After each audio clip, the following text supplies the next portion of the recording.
朋友们好，我是真飞。这期节目呢非常精彩，一定要看到最后。最重要的话最先说。Johnny Depp 和 Amber Heard 打了6周的世纪官司，终于迎来了最后一天。美国时间周五上午，双方将会进行结案陈词，随后陪审团呢会立即开始商议案件，但并不确定这一次由7人组成的陪审团要经过多长时间的深思熟虑，才能做出最后的裁决。目前来看，有6种可能的结果。第一， Johnny Depp 胜，获得5000万的赔偿金。第二，也是 Johnny 胜，但是赔偿金呢不会达到5000万，因为陪审团可能会认为他虽然能够胜诉，但不配得到5000万的补偿。第三，就是 Amber Heard 赢了，并且呢获得他诉求的1亿美金的赔偿。第四，就是他胜诉，但是呢也不会得到1亿的补偿。第5种可能性就是任何一方都不会得到任何的赔偿，也就是任何一方都说不上胜了。但是这种可能性又相对来说呢比较小，因为这样的话 Johnny 或者 Amber 都可能不会满意，于是呢再打。最后一种可能嘛，就是达成庭外和解，这也不太可能。既然都走到这一步了，没有个结果，不论是他们，就算你我都不会接受的。真是不知道这7位陪审员会怎么样去裁定呢上期节目呢，我们回顾了美国诽谤法的发展过程，坚持了美国自立国以来对公众言论和出版自由权利的捍卫，也是这样塑造了今天在美国诽谤指控很难成立的一个现状。而强哥作为公众人物，对 Amber 提起的诽谤指控，若要让他成功，那他的律师需要使得整场官司在陪审员看来满足6个条件。我们重温一下，并且呢把它直接套用到强哥的案子上，因为这会对接下来我们具体关注律师的打法很重要。第一个条件是要证明 Amber 在华盛顿邮报上的陈述是事实错误的。具体来说，就是针对 Amber 称自己是代表家庭暴力的公众人物这一句话，强哥的律师团队要让陪审员认为 Amber 对强哥家暴的指控不是事实。第二，就是陈述具有污蔑性质，这个相对来说不是案子的重点，我们呢就忽略它。第三，就是陈述与原告相关，放在强哥的案子上，强哥方的律师要证明 Amber 的文章与原告强哥相关，反之 Amber 的律师就要证明 Amber 的文章与强哥不相关。这个呢我们上期节目已经简单的说了一下，这一次也不重点说。那第4点就是陈述通过第三方发布，这也不是重点，忽略。第5是最复杂也最高的一个指标，就是要构成 actual malice， 翻译过来就是确实是诽谤重伤。这个怎么证明呢？2个方面，要么就是明知故犯，知道是错的还要诽谤，要么呢就是相当不在乎自己说的是对是错，英文是 with reckless disregard of whether it is true or not。 这个是双方律师 battle 的重点。最后一个条件是 damage， 要造成伤害。这6个条件都是双方律师需要在为期3周的庭审上绞尽脑汁让陪审员站在自己一边的必要条件。最终陪审员更倾向于谁，谁就赢了。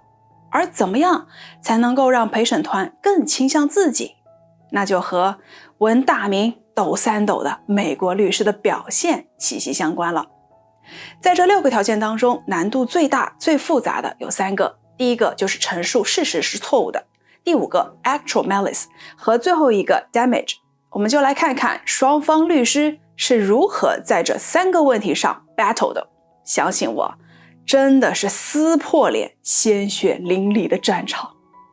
首先我们要确定在庭审时律师对战呢有2个 golden rules 黄金准则。第一，就是不问任何没有用的问题。第二，不要问你不知道答案的问题。也就是说，律师是知道证人的答案的，但是呢，之所以还要问，就是因为律师需要设套，让证人能够不知不觉地走进去，并且还能够让陪审团发现并且产生质疑。在第一条证明事实错误这一点上， Johnny 的律师目前试图以2种方式来证明这一点。第一，就是证明 Johnny 不是一个家暴的人，所以这种指控是不实的，甚至 Amber 才是施暴者，而 Johnny 是受害者。第二，就是试图证明 Amber 谎话连篇，所以呢，他的证词和指控都是不可信的。而反之 Amber 的律师团队需要证明，第一 Johnny 是一个家暴男，第二 Amber 的这些指控是可信的。光是从这2点上来看， Johnny 要想证明自己呢就更难一点，因为 Amber 只需要证明 Johnny 有过那么1次的暴力就成功了，但是 Johnny 需要证明的是他从来都不家暴。我们用这一次庭审当中 Johnny 的最后一名证人 Richard Gilbert 医生来看， Johnny 律师团是如何证明 Johnny 不是家暴男，反而 Amber 是家暴女的这个问题的。Gilbert 医生呢是一名骨科医生，他专攻手部和上肢手术。他的发言呢主要是针对的在澳洲发生的断指事件。断指事件当中 Johnny 指控 Amber 丢酒瓶划断了他的指尖，而 Amber 指控指尖是 Johnny 对自己施暴时自己弄掉的。那么事实究竟如何？ Gilbert 医生从自己的专业角度分析了断指事件可能的发生原因。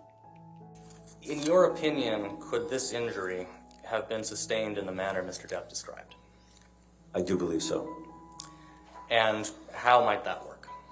How might a thrown vodka bottle produce an injury like this? So a vodka bottle, which is a hard object, would have crushed the tip of the finger, resulting in the comminuted fracture.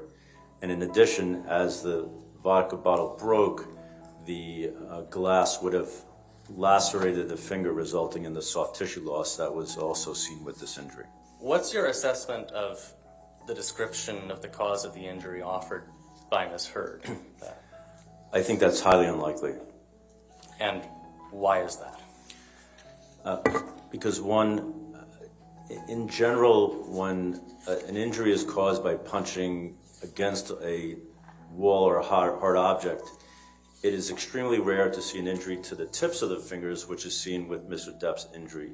Generally, you're holding something with a fist, and that in general leads to injuries most commonly of the knuckles here, or fractures of the metacarpals. We call these boxer fractures. Second most common after those would be injuries to these, but as you can see, if you're holding something and hitting against something, it is very unlikely that the tips of the fingers will be injured. I would not believe that solely a blunt force against a wall would result in the soft tissue loss. What other injuries, if any, would you expect to see on Mr. Depp's hand if the injury had occurred as Ms. Heard described? So if that were the cause of so if you're punching against something, you would certainly expect an injury to the nail bed, and those are always seen in those type of injuries. If there is an injury to the tip of the finger, which again I said is rare, so you would see either a loss of the nail or blood underneath. In your review of the medical records, did you see any sign of anything like that? None whatsoever. 这一段对话 Johnny 的律师团队主要是想证明，从专业的角度来看， Johnny 的描述比 Amber 的描述真实性更大，从而推出 Amber 在断指问题上可能撒谎了，并且 Johnny 对 Amber 是真正施暴者的指控可能是真的。但是要知道 Amber 的律师团队可不会闲着，因为 Amber 的律师很快就要尝试推翻这一名专科医生的证词了。Now you're being paid $1,000 an hour for your work on this case, correct? Correct. And under Mr. Depp's alleged theory, Amber threw a vodka bottle at him from 10 feet away or so, right? Correct. In fact, Dr. Gilbert, there's another explanation, and that explanation is that it didn't happen how Mr. Depp says it did, correct? I cannot make that assumption, nor can you. No further questions. 可以感觉到 Amber 的律师问的这一系列问题在试图营造2点。第一，强调这位医生是被付钱了，所以呢可能会因为利益关系而导致他的证词不可信任。第二，虽然这位专家说 Johnny 对断指真相的描述在医学上看起来比 Amber 的描述更加可信，但是这位专家也不能通过医学来证明 Johnny 说的就是真实的。虽然现在网上是充斥了恶搞包嘲笑 Amber 的律师团队，但其实可以感觉到他们完全不是吃素的，这一套组合拳下来还是真心厉害。在 Amber 的律师结束之后呢 Johnny 的律师进行了 redirect， 就是对前面的回答进行补充。关于 Amber 律师提到的疑点，如果是玻璃瓶子爆炸的话，那么为什么手的其他部位没有受伤呢？这个问题又问了医生 Dr. Gilbert, just very briefly, the absence of other cuts on Mr. Depp's hand, how do you factor that into your analysis? You certainly can see an isolated finger injury with any type of injury, and I would say, I'm just using this as an example. If you're punching against a wall, you would more likely see multiple injuries to multiple fingers. Mechanism of the injury impacted the hand at that point in time. 从这一连串问答看下来，证人是首先要证明自己的权威，然后呢，才能够从他的专业来评价控辩双方的证词到底谁的可信度更大一些，从而让陪审团感觉到谁在说谎的可能性更大一些。而对方律师呢，就要想尽办法从2个方面入手来驳斥。第一，就是质疑证人的公正性。比如在这一次庭上，律师们常用的你有没有拿钱呢？你和原告什么关系啊？你有没有收受礼物啊？等等，这些问题都会给人一种这个证人说的话到底公不公正呢的这种感觉。第二，就是观察证词当中的漏洞，从而让证人 trip up 绊倒摔跤。这就好像搭积木游戏一样，证人前面通过一块一块的积木去 build up 起来的房子，代表着他的权威以及他可信的评估。结果一下子被反方律师抽走了一块重要的支柱，就导致他搭的这个房子就不稳了。这就是对方律师在干的。从这一轮的较量当中，如果你是陪审员，你更加相信谁呢？留言告诉我。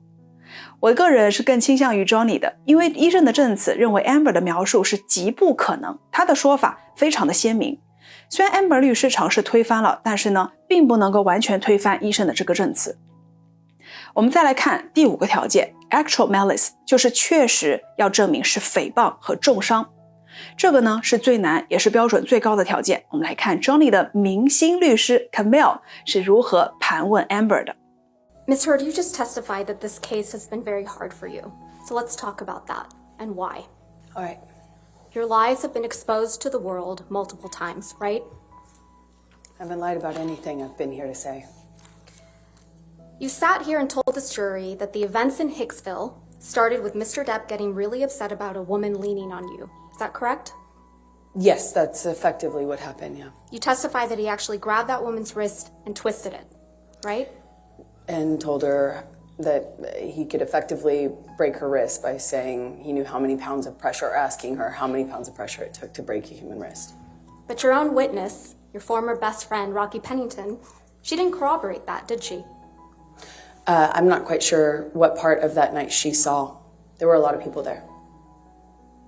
She didn't testify that Mr. Depp grabbed anyone's wrist in Hicksville. Again, I don't know what Rocky saw. There were a lot of people there that night. You testified that once you brought Mr. Depp back to your trailer, he trashed it, correct? That is correct. And the manager of the Hicksville trailer park was furious that Johnny had wrecked the whole thing. Do you remember that testimony?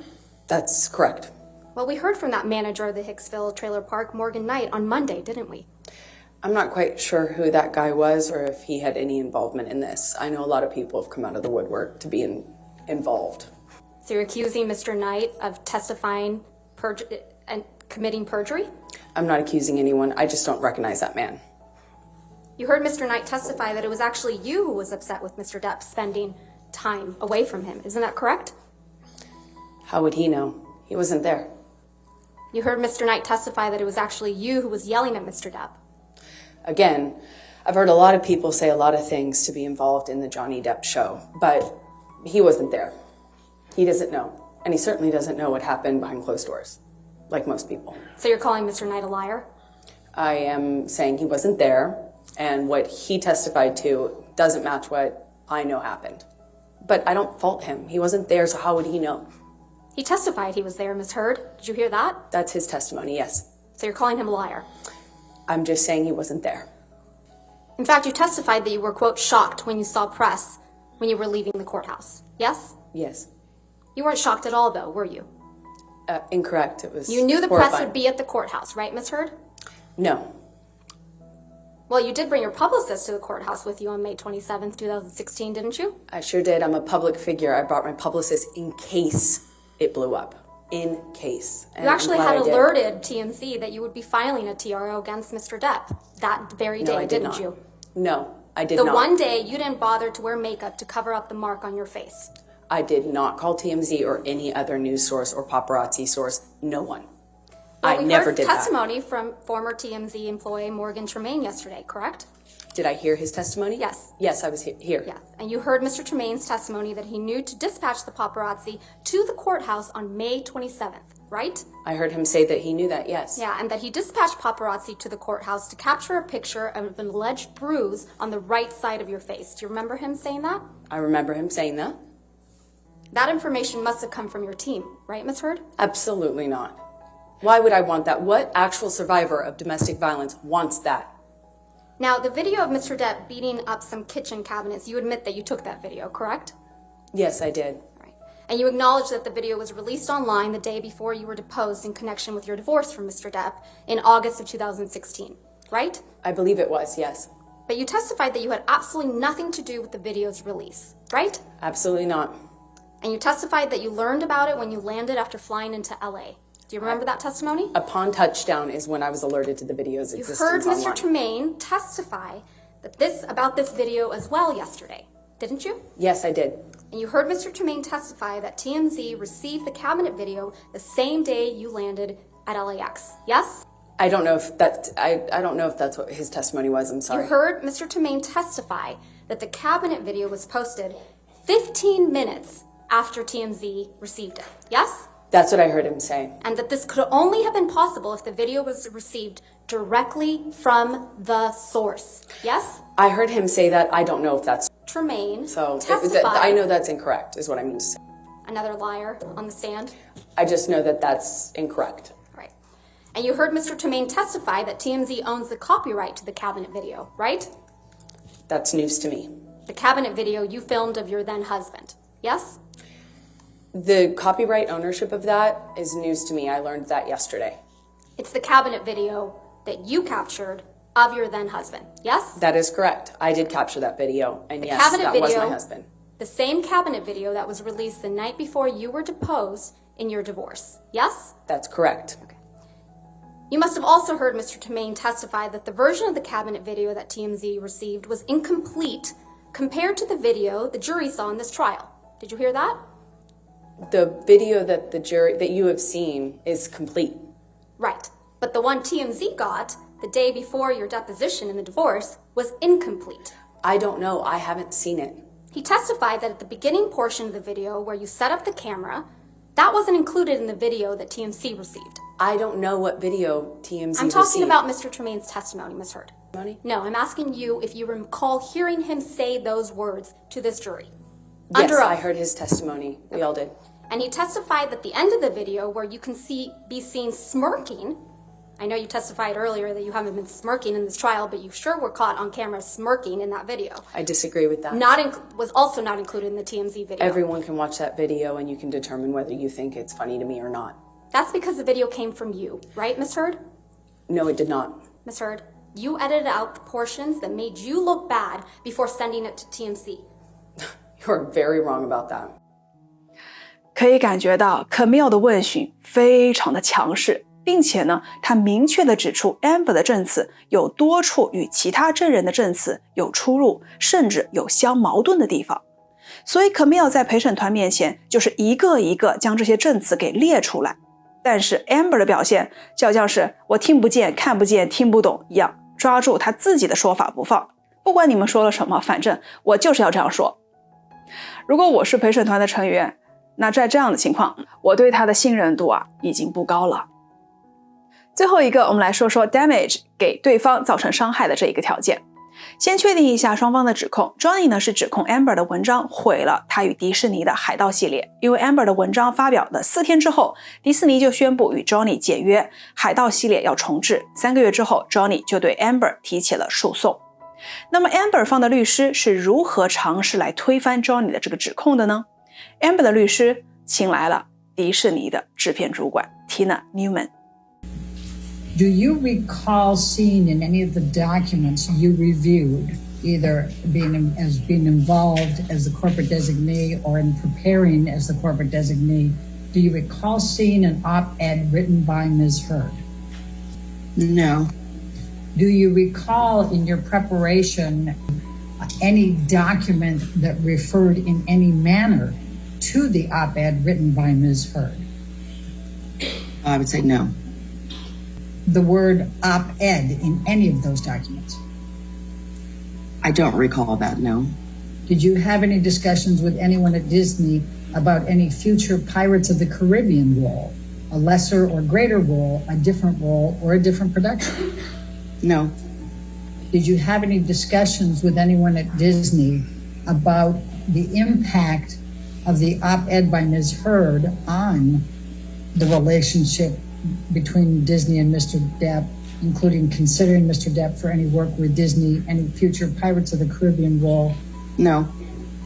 Do you know whether Mr. Depp is being considered for a role in Pirates 6? No.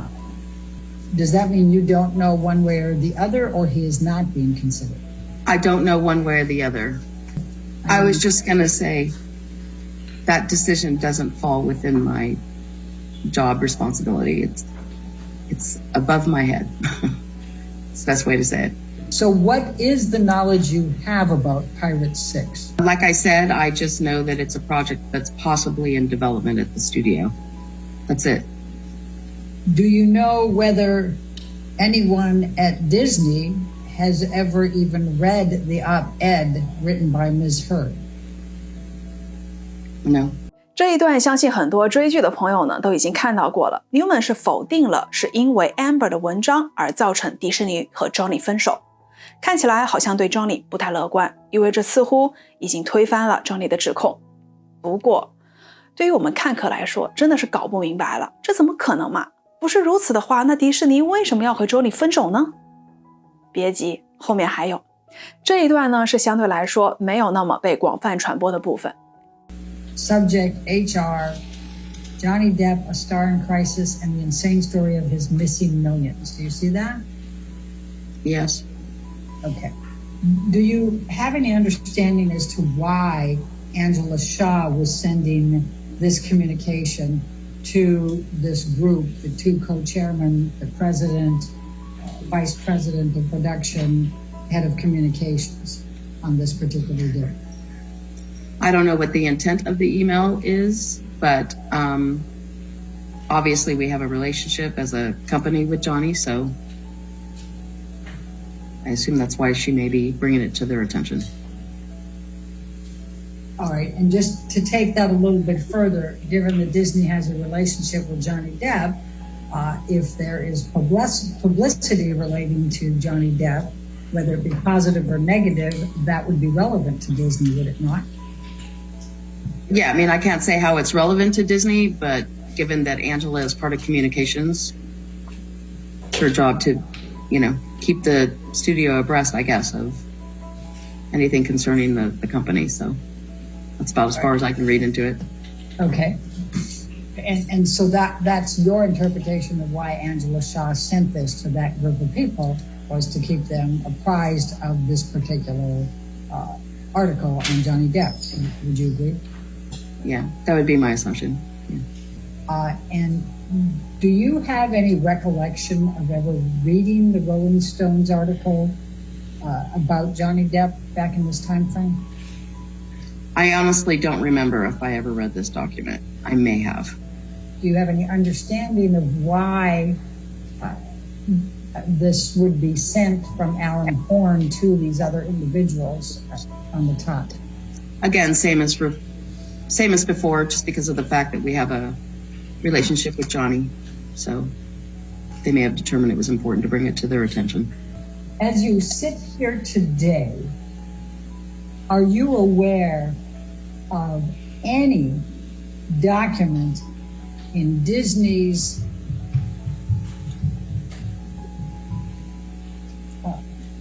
emails or in their IT system or anywhere that contains Amber Heard's op-ed from December of 2018? I mean, no, not that I'm aware. Okay.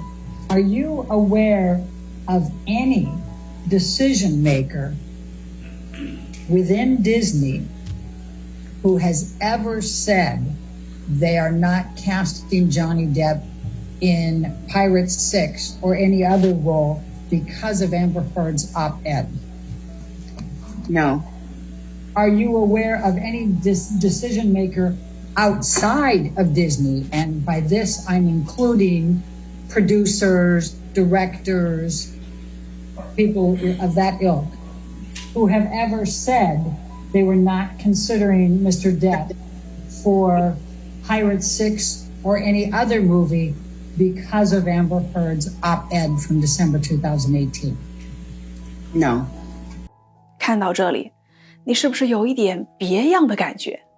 迪士尼的高层是完全知道 Johnny 的丑闻的，并且呢，极有可能是因为丑闻而解雇的 Johnny。但是，重点是迪士尼否定了与 Amber 那篇文章的直接关系，也就是迪士尼确实是因为 Johnny 的丑闻而把他踢出了海盗系列，但并不能够说明这与 Amber 的那篇文章有直接划等号的关系。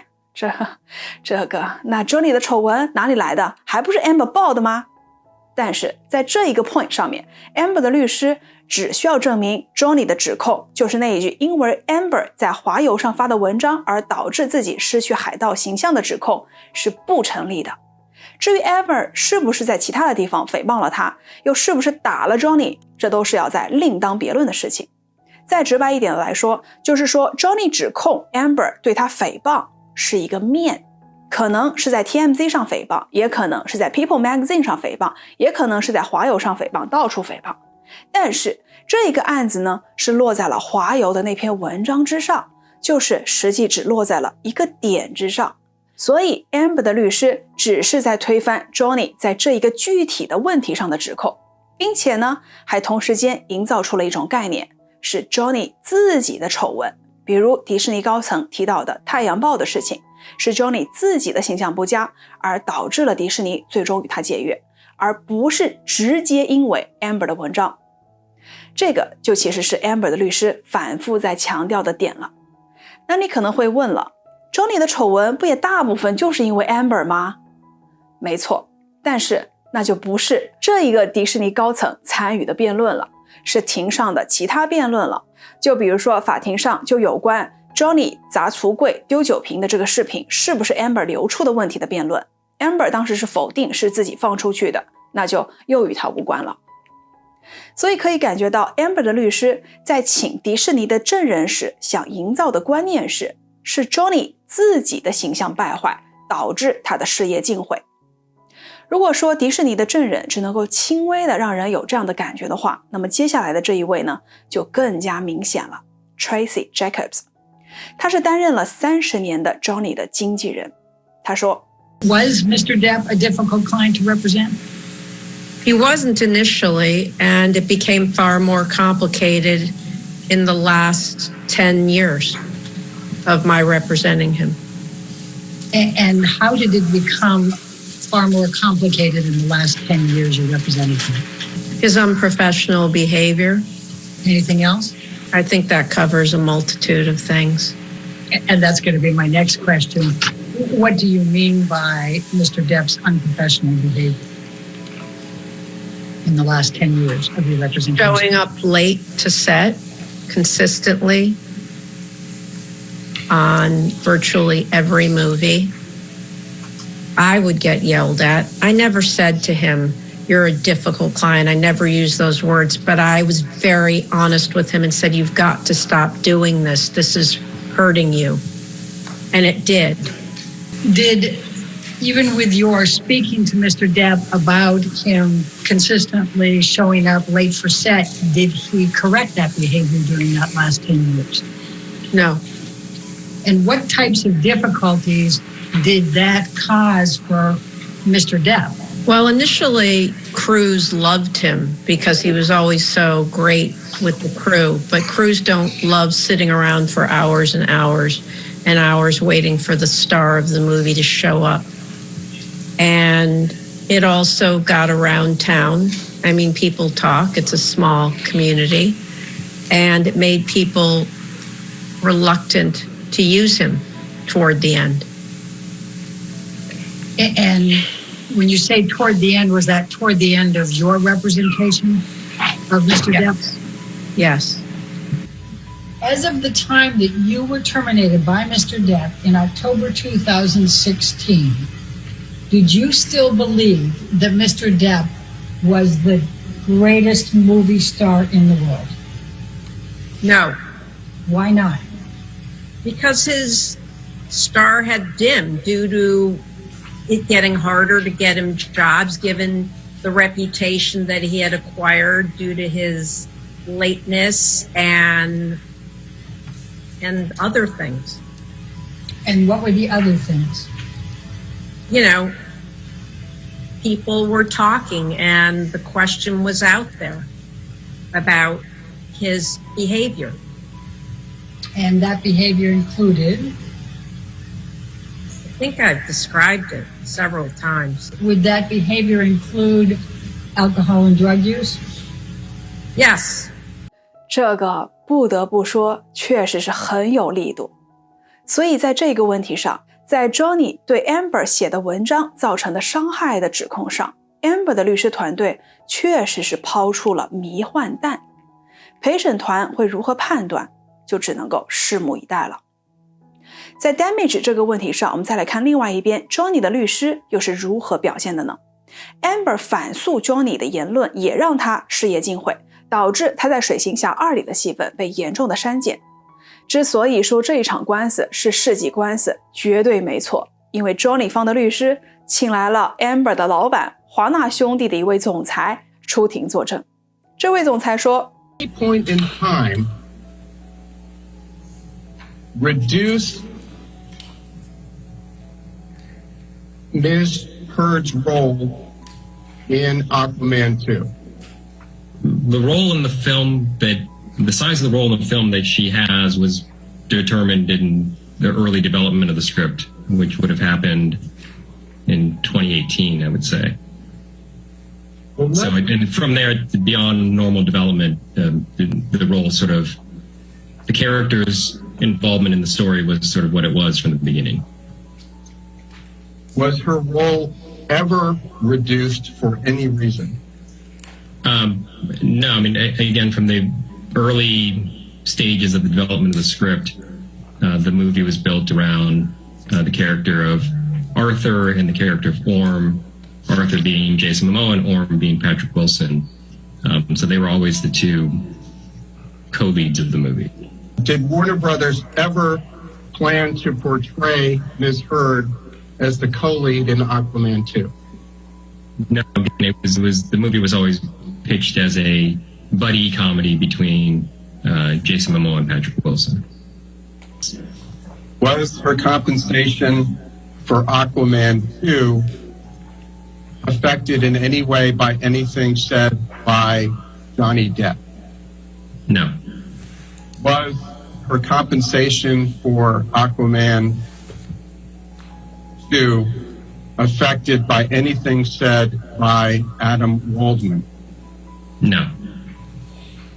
Was her compensation for Aquaman 2 affected by anything said by anybody representing Johnny Depp? No.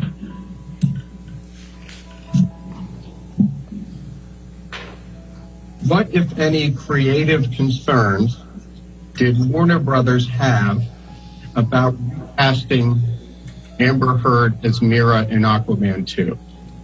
It was the concerns that were brought up at the wrap of the first movie, production of the first movie, which is the issue of chemistry. Did the two have chemistry? I think editorially they were able to make that relationship work in the first movie, but there was a concern that it took a lot of effort to get there.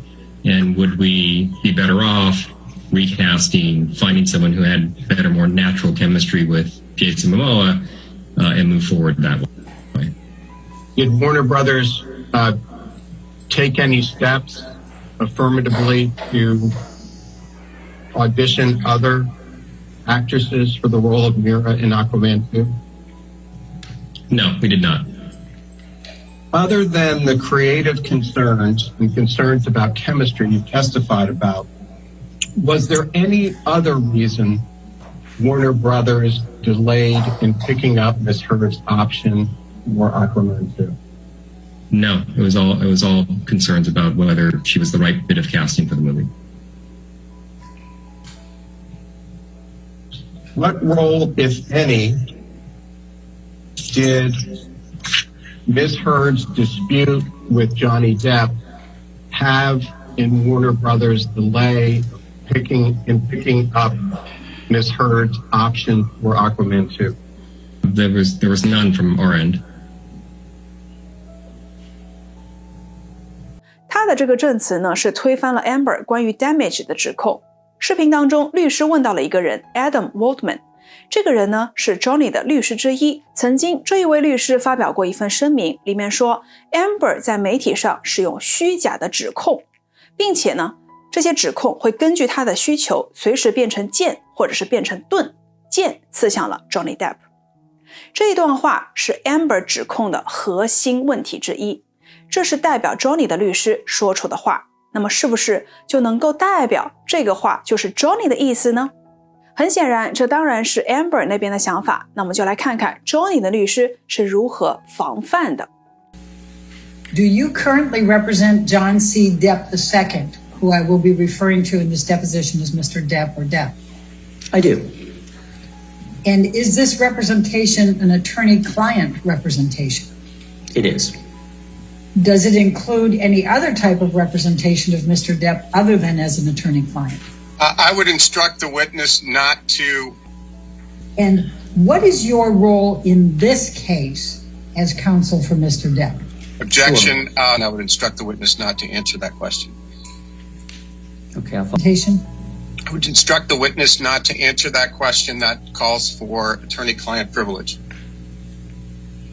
Okay, I follow the instruction. Has the attorney-client relationship between you and Mr. Depp been severed at any point between October 2016 and the present? Would instruct the witness not to answer that question on the grounds that you can't answer that question without disclosing attorney-client communication. Okay, I accept the instructions. Right? I would instruct the witness not to answer that question. You can't answer that without disclosing attorney-client communication. I accept. 也就是他什么也没说，这个非常关键的证人什么话都没有说出来，因为全部被 Johnny 的律师给制止了，提醒他不要泄露你和当事人签署的隐私协议啊。所以呢，这位备受关注的律师根本没说出啥，就被迫下线了。由此也就不能够证明 Waldman 的声明与 Johnny Depp 有直接关系，于是这也就让 Amber 的核心指控之一并不能够直接与 Johnny 扯上关系，也就推翻了 Amber 指控 Johnny 诽谤并且造成伤害的合理性了。在构成诽谤必须满足的6个条件之一，造成伤害这一点上呢，双方的打法非常的明显。2种方法，第一就是证明你的伤害不是我直接且唯一造成的，这是 Amber 团队在抵制 Johnny 控诉的手法。这里面呢就有一个有且仅有的数学概念。Amber 的律师在证明 Johnny 事业受挫有与 Amber 相关的丑闻因素，但不是仅仅全部来自于 Amber 的华盛顿邮报的文章，有所代表的概率有可能是 5%， 也有可能是 95%， 但仅有是 100%。 第2种方法呢，就是证明你对我的指控不实，这是 Johnny 团队抵制 Amber 指控的手法，因为 Amber 的核心指控之一呢，就是 Johnny 的律师 Adam Waldman 在声明上的那一番言论。但是哪怕是代表我的人，哪怕是和我很亲近的人，只要你不能够证明他说的话可以直接与我说的话划等号，那就不能够说明 Amber 的指控符合事实。所以这样来看，纯粹看伤害这个环节，双方呢都证明了事业受损与对方的言论无关，但是 Amber 团队成功的给看客塑造了一种 Johnny 形象的恶劣，这个应该是继 Amber 因为大便事件颜面尽失的一个强力的反击，很有可能会影响陪审员的情感导向，最终影响裁决。不得不说，这真的是太狠了。所以说啊，这就是互揭老底，恨不得把对方推向万劫不复深渊的战场啊。讲到这里，我们呢已经观摩了双方律师在这个案子上相互过招、拆台、下套的冰山一角。在为期6周的庭审当中，双方呢是针对断证事件、大便事件和 Amber 的真假伤痕门、捐款门等等主要事件都进行了类似的论证和驳斥，相信大家看的都超级过瘾的。那如果你是陪审员，你会怎么判呢？在你们看到这个视频的几个小时之后，双方的律师呢将会进行最后的结案陈词，这将会是整个庭审的高光时刻。这是双方律师赢得个人的声誉、赢得官司的最重要的时刻。一个案子的成功可以完全凭最后的结案陈词。这个时候，律师们可不会说啊，证词已经证明了巴拉巴拉巴拉，而是会把最重要、最有力的证据都融进一个能打动陪审团的故事里。这个故事呢，会有个主题，会有钩子，会下套，并且呢，最终用法律给串起来。那将会是整个强尼安柏案最关键的时刻。我们可能会整理出双方的结案陈词，翻译出来，让大家再热血沸腾一次。如果你感兴趣的话呢，请订阅这个频道，并且分享给更多的人。感谢你们的观看，我是珍飞，我们下期又再会喽。